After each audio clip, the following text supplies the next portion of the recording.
Legyetek üdvözölve! Ez itt a Budapest Ballistics, a kezemben látható eszköz pedig nem mást, mint egy Lucsansky Arms Stinger 9-es. Hálás köszönetem a Hunarm Tactical srácaitól, hogy kiszabadítottak a unalmas budapesti téli hétköznapok fogságából, és szintén nagyon szépen köszönöm, hogy kölcsönadták ezt a fegyvertesztelésre, és hogy megmutathassuk nektek. Most azonban Lilium toprást tervezek elkövetni, ugyanis ez a fegyver teljesen szűz, a gyáron és vélhetően a vizsgáztatáson kívül, még a saját tulaja sem lőtt vele egyetlen egyet sem. Úgyhogy mielőtt belevágnánk, nézzük meg az első tárat a Lucsansky Arms Stinger 9-el.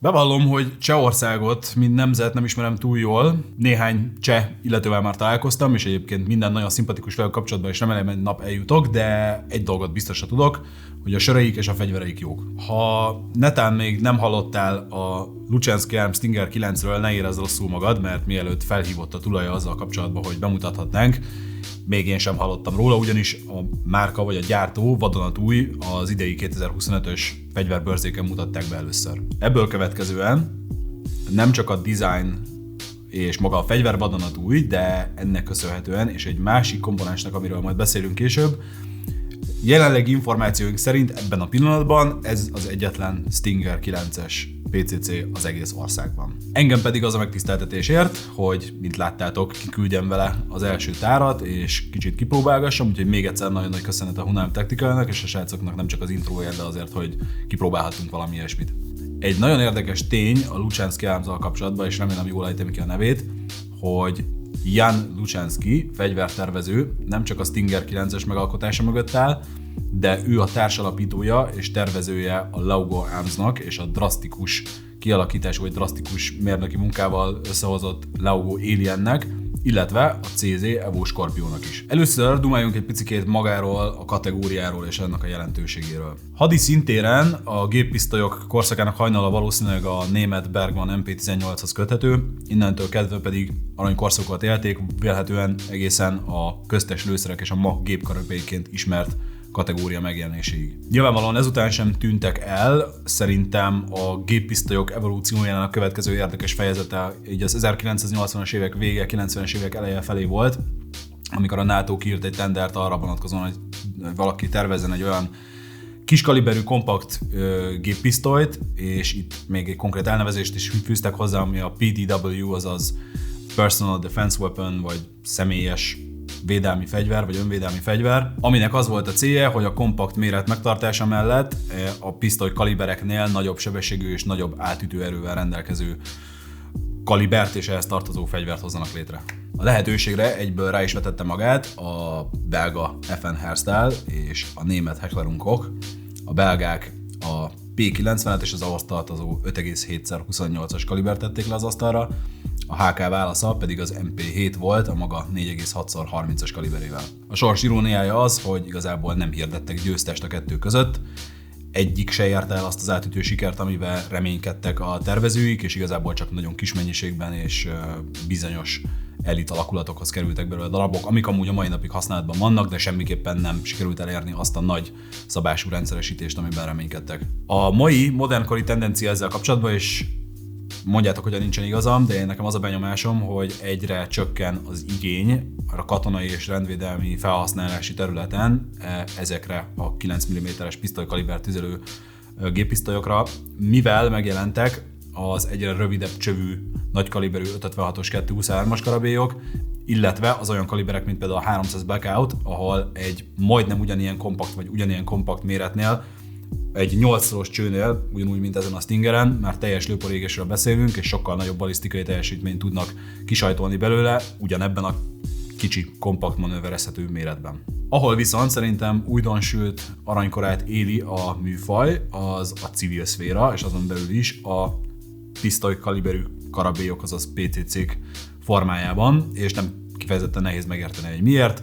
Hozzák a megszokott és szeretett karabélyhoz hasonló, vagy pontosan ugyanolyan ergonómiát, és feelinget, csak egy sokkal megfizethetőbb kaliberben, mint mondjuk a 223 vagy az 556. Ehhez persze az is hozzátartozik, hogy régiótól vagy országtól vagy versenyszabályoktól függően, de sokkal tágabb a lehetőség tárháza versenyzésre vagy versenyágakra egy PCC-vel, mint egy nagy kaliberű puskával, erre jó példa Magyarország is. Sokkal több versenyágban lehet indulni egy PCC-vel, mint egy 223-as karabéllyal. Mit is várunk hát alapvetően egy modern kori PCC-től?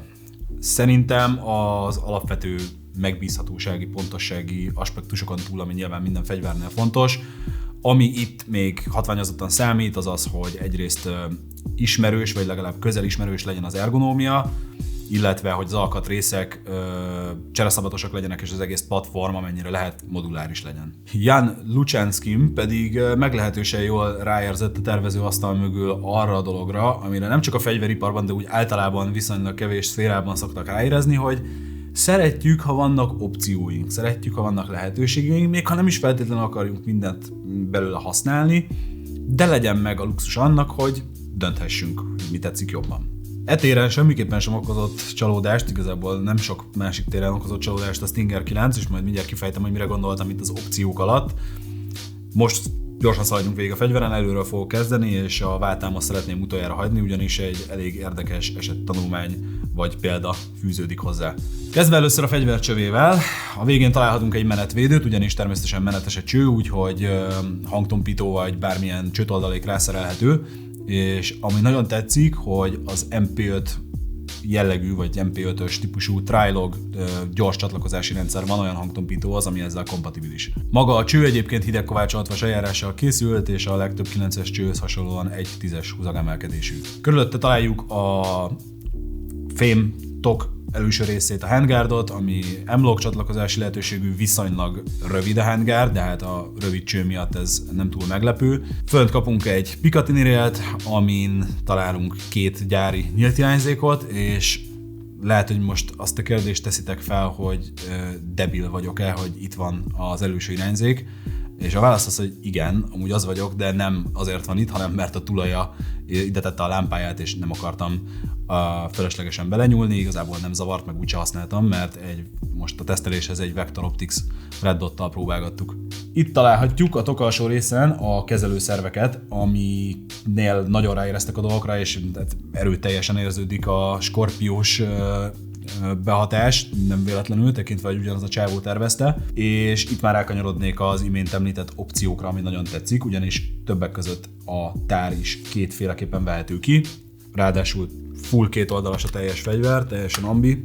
Tárkioldó gombot találunk mindkét oldalon a fegyveren itt, tehát ez is egy lehetőség a tár kivételére, illetve ilyen pedalös megoldása, pontosan ugyanúgy, mint a Scorpionál, ennek az előre nyomásával is kijön a tár. Ami szintén elképesztően tetszik a Stinger 9-en, az a tártölcsér, mert vizuálisan egyébként nem tűnik úgy, mint a különösebben meg lenne növelve, viszont elképesztően könnyű és egyszerű és intuitív betenni a tárakat, tehát szó szerint 10-ből 10-szer akár csukott szemmel is eszméletlen könnyű betalálni. A feljebb lévő tárkioldó gomb felett található a szintén valamelyest Scorpióra hajazó zárakasztó megoldás, amivel kapcsolatban az egyik érdekesség, hogy nem úgy működik, mint az AR-15-nél, mert AR-15-nél, hogyha hátul van akasztva az ár, és bent van a tár, előre lehet engedni a zárakasztóval az árat, itt viszont nem működik, csak abban az esetben, hogyha a tár ki van véve. Ha pedig ismét hátsó pozícióba szeretnénk helyezni az árat, vagy tölteni szeretnénk, akkor megint csak vannak opcióink, ugyanis van egy hátsó AR-15 stílusú felhúzókar, aminek mindkét oldalát lehet operálni, elől pedig találunk bár a Scorpion is ilyen van, de nem onnan ismerjük, hanem a jó öreg HK MP5-ről, egy megakasztható előső felhúzókar. Ez pedig, hogy máshogy operálná bármilyen jó érzésű ember, mintha nem a jó öreg HK csicskapofonnal.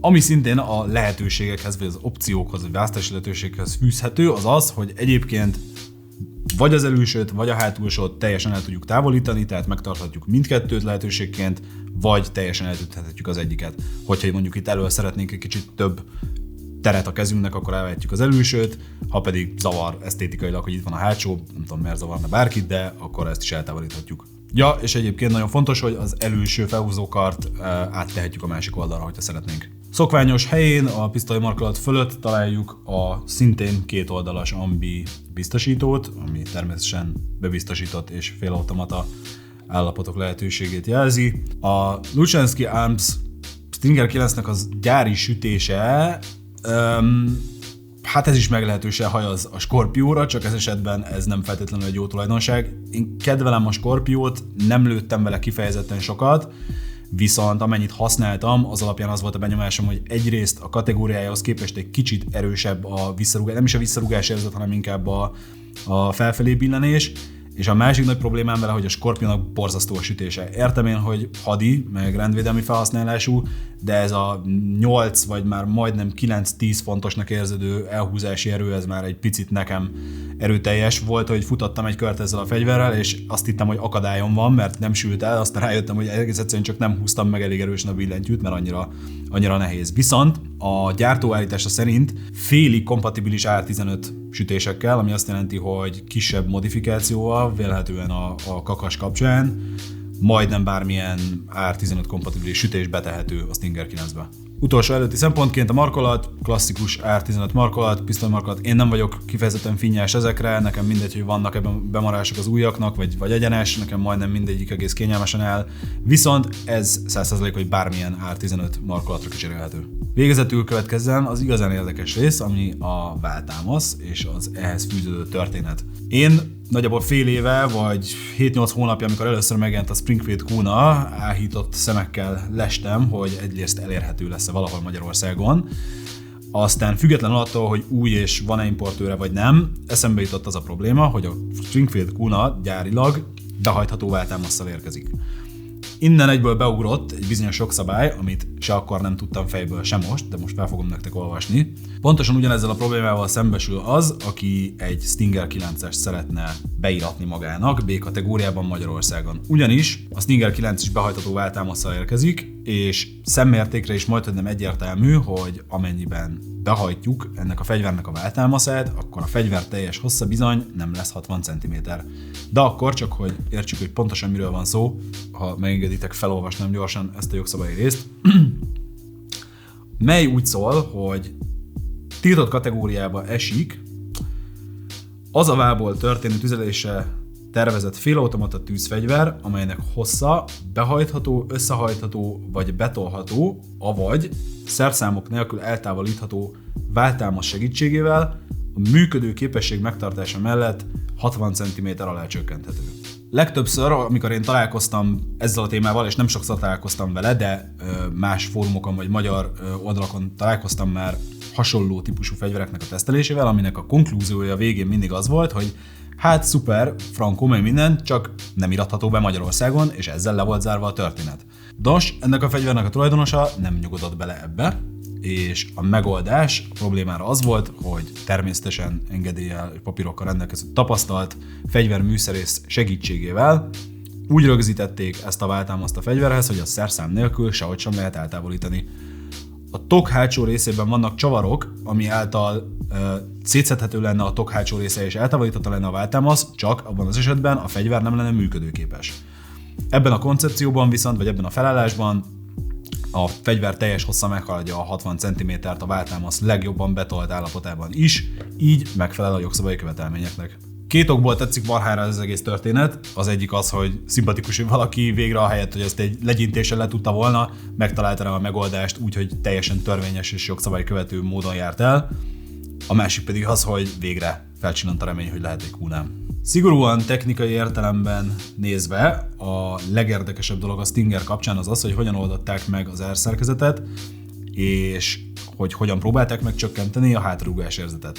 Az egyik, hogy elhelyeztek a felső résznek a hátsó részében egy puffert, ami tompítja az ár hátraérkezését, viszont ami ennél sokkal érdekesebb, hogy a zár testen elhelyeztek egy wolfram tömböt, aminek a szerepe az, hogy amikor a lövés bekövetkezik, és maga a zár hátraérkezik, akkor nyilván kapunk egy lökést a vállunkba, ezután viszont egy ellenmozgásban nyilván a fegyver elkezd előre mozogni.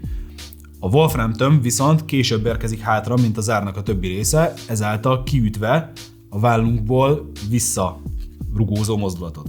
A gyártó állítása szerint ők szerették volna megtalálni a tökéletes aranyközéputat a szabad tömegzáras rendszernek a megbízhatósága és az MP5-höz hasonló görgős késleltetés vagy egyéb típusú késleltető rendszereknek a kombinációjával. Az alapján, amit mi tapasztaltunk lövészet közben, abszolút működik, és nagyon érdekes módon, ugyanis nem állítanám, hogy nincsen hátrarúgásérzet, mert van, viszont teljesen egyenesen hátrafelé a vár irányába mozog, és szinte nulla csőbillenéssel jár, tehát semmit nem mozog el a fegyver csöve előre, ezáltal iszonyatosan könnyű vele gyors egymás utáni lövéseket pontosan ugyanoda küldeni kis szórással.